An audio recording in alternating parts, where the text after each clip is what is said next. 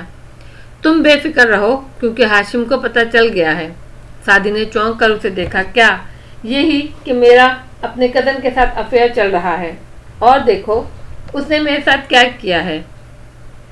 اس نے کفتان شرٹ کا کھلا آستین اوپر اٹھایا، کاندھے کے قریب بازو کی جلد سامنے آئی، اس پر جامنی سیاہ سے نیل تھے، کٹ بھی لگے تھے۔ سعدی بالکل ساکت سا رہ گیا۔ یہ میرے شوہر نے مجھے پیٹا تھا۔ اب اس بات کو کافی دن گزر چکے ہیں، یہ پارٹی کے بعد کی بات ہے، اس لیے مجھے بالکل بھی کوئی ڈر نہیں رہا کہ تم کسی کو کچھ بتاؤ گے۔ چونکہ مجھے کوئی ڈر نہیں ہے تو میرا خیال ہے ہم اچھے دوست بن سکتے ہیں۔ آستین نیچے کیا، دوبارہ سے مسکرائی، اس کے کاندھے کو ہلکا سا تھپکا جیسے ہاشم تھپکتا تھا، اور مڑ کر کوریڈور میں آگے چلتی گئی۔ سعدی جز بز سا اس کو جاتا دیکھتا رہا، عجیب سی تھی وہ، اس نے سوچا اور سر جھٹکا، پھر آگے چلتا آیا۔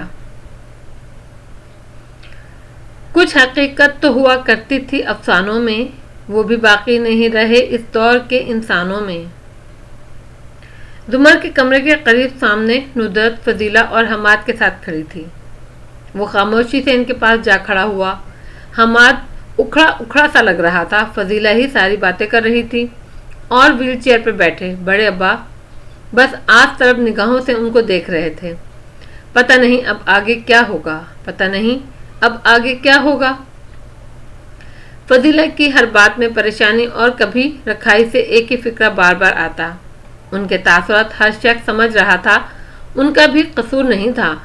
ہم کوشش کر رہے ہیں، بہت جلد اس کو کڈنی ڈونر مل جائے گا اور پھر وہ بالکل ٹھیک ہو جائے گی۔ بڑے ابا نے امید دلانے کی کوشش کی۔ حماد نے سنجیدگی سے انہیں دیکھا۔ ڈونیٹ کڈنی کتنا عرصہ چلتی ہے؟ الفاظ تھے کہ چابک بڑے ابا کے منہ پہ لگے۔ وہ بس اس کو دیکھ کر رہ گئے، پھر آہستہ سے بولے، عیسائی جب شادی کرتے ہیں تو ایک حلف اٹھاتے ہیں کہ غریبی میں اور امیری میں، بیماری میں اور صحت میں ہم ساتھ رہیں گے، حتیٰ کہ ہمیں موت جدا کر دے۔ سچ شکر ہمارے یہاں یہ حلف نہیں اٹھایا جاتا، ورنہ بہت سے لوگ مشکل میں پڑ جاتے۔ حماد بیداری سے رخ موڑ کر کھڑا ہو گیا۔ فضیلہ جلدی سے بات بدلنے لگی۔ تبھی جواہرات کاردار باہر آتی دکھائی دی۔ سعدی کے تنے اعصاب ڈھیلے پڑے۔ وہ مسکرائی تو وہ بھی مسکرایا۔ اس فیملی کو دیکھ کر کتنی تسلی ملتی تھی، جیسے ہر مشکل میں ان کا ساتھ ہو۔ مجھے امید ہے کہ آپ کی بیٹی بہت جلد صحت یاب ہو جائے گی، اگر نہ ہو تب بھی وہ اتنی قیمتی ہے کہ اس کے ساتھ پہ اس کی زندگی کے ساتھی کو فخر ہوگا۔ ساتھ ہی جواہرات نے حماد کو دیکھا۔ اس کا حماد سے تعارف نہیں تھا، پھر بھی وہ سمجھ گئی تھی کہ یہی ہے بیچارہ منگیتر۔ سعدی ان کا تعارف کرانے لگا۔ اورنگزیب کاردار کی بیوی، ہاشم کاردار کی ماں۔ فضیلہ اور حماد کے تاثرات فوراً بدلے۔ بہت خوش دلی سے ان سے ملے۔ اس کے ملازم دور کھڑے تھے، اور پھر اس کا روب، تمکنت سے اٹھی گردن، گہری آنکھیں اور ان کی مسکراہٹ۔ وہ تو تھی بھی ملکہ، سوائے بڑے ابا کے اس کے آگے بٹھنے والوں کی کمی نہ تھی۔ تم پریشان مت ہو، اس نے نرمی سے حماد کو مخاطب کیا، وہ ٹھیک ہو جائے گی اور تم لوگوں کی شادی بہت دھوم دھام سے ہوگی۔ اور کیا تم مجھے آفس تک کمپنی دو گے؟ دمر ہماری فیملی ہے، اور اس کے فیانسی سے دوبارہ ملاقات کا وقت جاننے یا ملے یا نہ ملے۔ ساتھ ہی امید افزا نگاہوں سے سعدی کو دیکھا۔ وہ مسکرا دیا۔ یقیناً اب وہ اس کو سمجھائے گی۔ اور جواہرات تو جواہرات تھی، وہ کہے اور کوئی انکار کرے، ایسا نہیں ہوتا تھا۔ حماد بے ساختہ جی بالکل شیور کہنے لگا۔ وہ جواہرات آگے آگے چلتی گئی، حماد فوراً پیچھے لپکا۔ فضیلہ بیگم نے تذبذب سے ان دونوں کو جاتے دیکھا، مگر کچھ کہہ نہیں سکی۔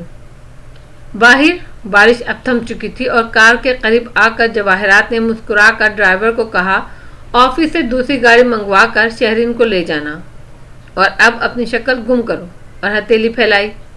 اس بیچارے نے جلدی سے چابی اس کے ہاتھ پر رکھی اور واقعی وہاں سے گم ہو گیا۔ وہ حماد کی طرف موڑی۔ آفس کا ایڈریس میں تمہیں سمجھا دوں گی، ایسی کار ڈرائیو کرنے کے مواقع کو امید ہے تم ضائع نہیں کرو گے، اور گھوم کر فرنٹ سیٹ کی طرف بڑھ گئی۔ حماد نے چابی دیکھی اور پھر اس چمکتی ہوئی کار کو، آنکھیں جیسے خیرہ ہو گئیں۔ جواہرات پچھلی نشست کے ساتھ کھڑی ہو کر اس کو دیکھنے لگی۔ وہ جو پہلے اپنا دروازہ کھولنے لگا تھا رکا، پھر تیزی سے ادھر آیا، اس کے لیے دروازہ کھولا۔ وہ تمکنہ سے اندر بیٹھی۔ حماد نے دروازہ بند کیا اور واپس ڈرائیونگ سیٹ تک واپس آیا۔ یہاں سے سیدھا لے لو، اس نے محض اتنا کہا، اور وہ خود کو بہت پر اعتماد ظاہر کرتا ڈرائیو کرنے لگا۔ گاڑی سڑک پر رواں دواں تھی۔ جواہرات سر جھکائے اپنے موبائل پر فون بک کھول رہی تھی۔ حماد معروف سا خاموش سا ڈرائیو کرتا جا رہا تھا۔ بے فکر رہو، وہ ٹھیک ہو جائے گی، اس نے کانٹیکٹ کی فہرست آہستہ آہستہ نیچے کرتے ہوئے کہا۔ حماد نے بیک ویو میرر میں اسے دیکھا اور پھر سامنے ونڈ اسکرین کو۔ جی، وہ بس اتنا ہی کہہ سکا۔ امید ہے اسے ڈونر کڈنی مل جائے گا، 1.5 تو چل ہی جائے گی، بیکار ہو گیا تو کوئی بات نہیں، ڈائلائسس پہ آ جائے گی، ہفتے میں 2 دفعہ ہی تو کروانا پڑے گا۔ اتنی اچھی لڑکی کے لیے تم اتنی قربانی دے ہی سکتے ہو۔ وہ اے والے نمبر سے گزرتی بی پر آ گئی۔ رہا بچوں کا سوال، تو وہ زندگی کا مقصد تو نہیں ہوتے، نہ بھی ہو سکے تو کوئی بات نہیں، ایڈاپٹ کر لینا۔ ہلکے سے شانے اچکاتے ہوئے اس کا انگوٹھا اسکرین کو مسلسل نیچے کیے جا رہا تھا۔ ڈی اور پھر ای، ابھی تک مطلوبہ شخص سامنے نہیں آیا تھا۔ حماد کے چہرے پہ چھایا تفکر بڑھتا گیا، البتہ وہ خاموشی سے محض جی کہہ کے رہ گیا۔ جواہرات اسے زمر کے لیے قائل کر رہی تھی یا اس سے متنفر، وہ سمجھ نہیں پا رہا تھا۔ دیکھو، زندگی میں ہر چیز پرفیکٹ تو نہیں ملتی، میرا خیال ہے وہ ایک اچھی لائر ہے، تمہارے ساتھ آسٹریلیا جا کر بھی اپنی پڑھائی اور جاب جاری رکھ سکے گی، نہ بھی رکھ سکی تو تم ایک کمانے والے بہت ہو، نہیں؟ حماد کی آنکھوں میں مزید تناؤ آ گیا۔ اس نے سر کو اس بات میں خم دے کر اب کے جی تک نہیں بولا۔ جواہرات کا اسکرین پہ چلتا انگوٹھا ایک دم رکا، لبوں پر ہلکی سی مسکراہٹ آئی۔ یہ جے کی فہرست تھی، جیلانی، رقیب جیلانی۔ اس نے اس نمبر پہ ٹیکسٹ بھیجا، میرے آفس کے باہر میرا انتظار کریں، اور فون رکھ کر سر اٹھا کر چمکتی نگاہوں سے حماد کو دیکھا۔ یہاں سے اس کے سر کے بال اور پشت دکھائی دے رہی تھی، آدھے چہرے کے تنے تاثرات وہ دیکھ سکتی تھی۔ آگے کا کیا ارادہ ہے؟ کچھ کہہ نہیں سکتا، قسمت جس طرف لے جائے، وہ احتیاط سے تول تول کر اتنا ہی کہہ سکا۔ آفس کے سامنے وہ اترے تو جواہرات تیز تیز قدم آگے بڑھ گئی۔ حماد تابعداری سے اس کے پیچھے تھا۔ مطلوبہ فلور پر پہنچ کر بھی وہ اس کے آگے ہی چلتی رہی۔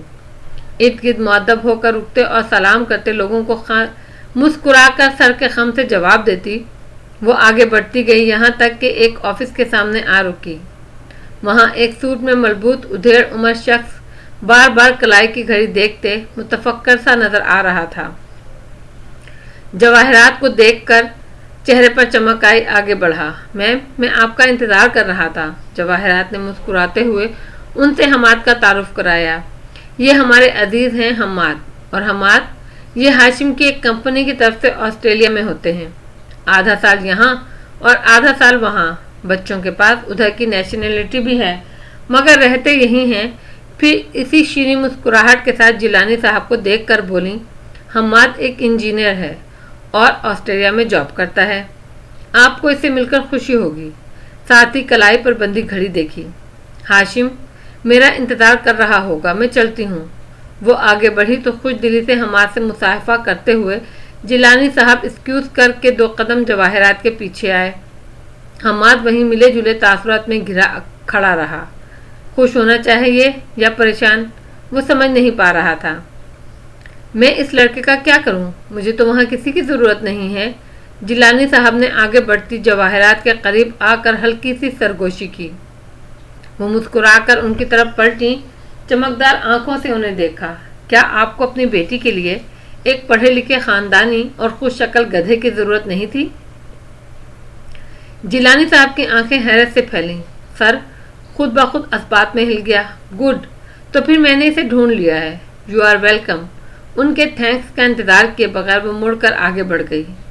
جیلانی صاحب اب کے زیادہ گرم جوشی سے بڑھے اور حماد کے کاندھے پر ہاتھ رکھا اسے اپنے ساتھ لیے آگے آ گئے۔ وہ ہاشم کے آفس میں آئیں تو وہ ریوالونگ چیئر پہ بیٹھا کوہنیاں میز پر رکھے انگلیوں کی پوروں سے آنکھیں مسل رہا تھا۔ کوٹ پیچھے ٹنگا تھا اور شرٹ کے کف مڑے ہوئے تھے۔ تمہارے اور شہرین کے درمیان کوئی لڑائی ہوئی ہے؟